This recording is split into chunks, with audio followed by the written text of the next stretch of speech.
Justement, comment le projet a été remanié après l'attribution des JO de Alors, 2012 à Londres? d'abord, on était soulagés, enfin moi particulièrement, enfin en tout cas moi, peut-être pas le maire ou d'autres.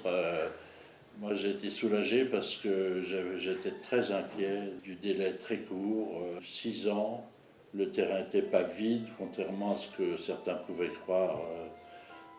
La SNCF, il y avait des activités, même si on ne les voit pas beaucoup, qu'elle tient. S'étendant sur près de 50 hectares, le secteur Clichy-Batignolles, situé dans le 17e arrondissement, figure parmi les dernières grandes emprises foncières de la capitale. Le projet urbain débuté en 2001 s'est accéléré en 2003 à la suite de la candidature de Paris au JO, avec l'hypothèse d'y installer un village olympique de 17 000 personnes. Bien que la candidature de Paris n'ait pas été retenue, les actes de Cardinet-Chalabre et de Clichy-Batignolles ont été créés en 2005 et 2007. Le projet a conservé son ambition environnementale et sa mixité programmatique, avec l'objectif de proposer 3 500 logements, dont 50% de sociaux, disposés autour du grand parc Martin Luther King, ainsi que des bâtiments emblématiques comme le nouveau palais de justice et la direction régionale de la police judiciaire.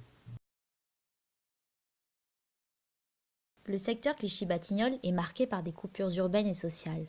Ces disparités se caractérisent par la présence de quartiers riches à l'ouest de la voie ferrée, avec Monceau et Pereire, et par des quartiers plus populaires à l'est, comme les Épinettes, Clichy et Batignolles. La commande de la mairie était assez, on peut la résumer assez simplement, elle était claire, c'était relier les quartiers séparés par le chemin de fer. Son aménagement porte l'ambition de réaliser une interface entre des quartiers aux caractéristiques socio-économiques contrastées.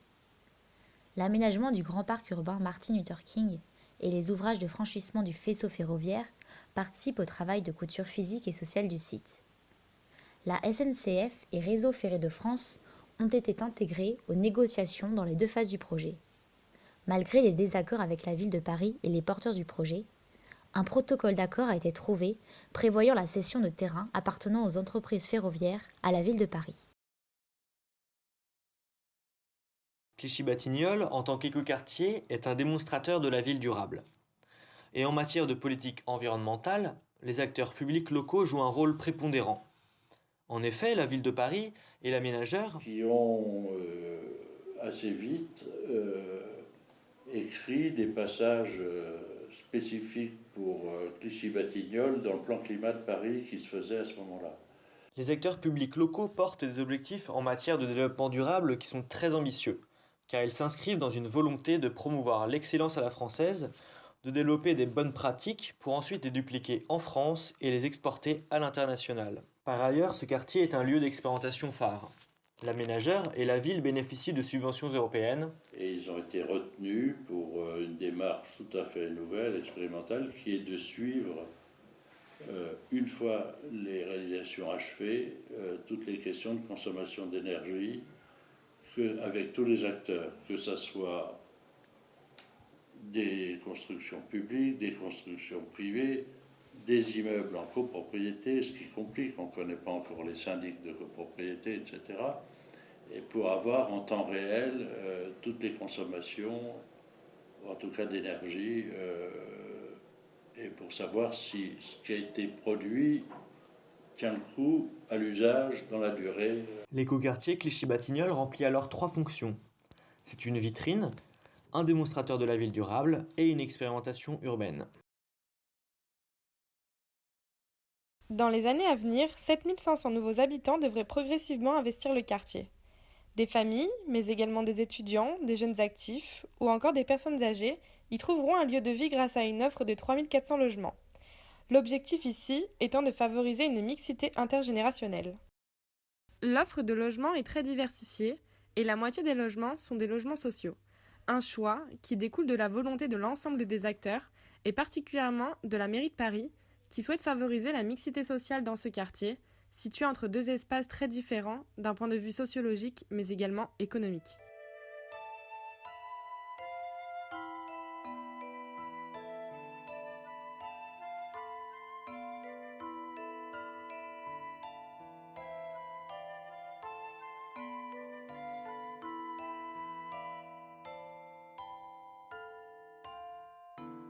Par ailleurs, dans la perspective de durabilité du quartier, Tous les logements, sociaux ou non, respectent des exigences de confort et de qualité environnementale, dont l'axe majeur est la faible consommation énergétique. L'ambition première du projet était de faire de cette ZAC un lieu emblématique du nord-ouest parisien à travers un parc et des équipements d'envergure. Ainsi, la transformation s'est d'abord structurée autour du parc Martin Luther King, pensé par la paysagiste Jacqueline Hosty. Puis, l'abandon du projet de village olympique a fait évoluer la commande et d'autres éléments ont alors été introduits, comme les tribunaux de grande instance par exemple.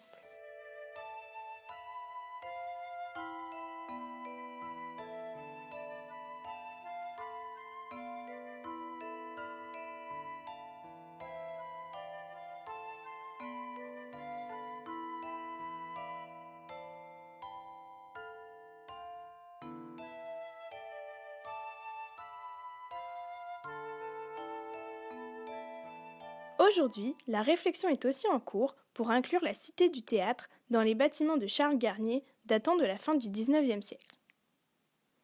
Par ailleurs, le quartier bénéficie également des travaux du Grand Paris Express pour le tramway T3 et le métro 14.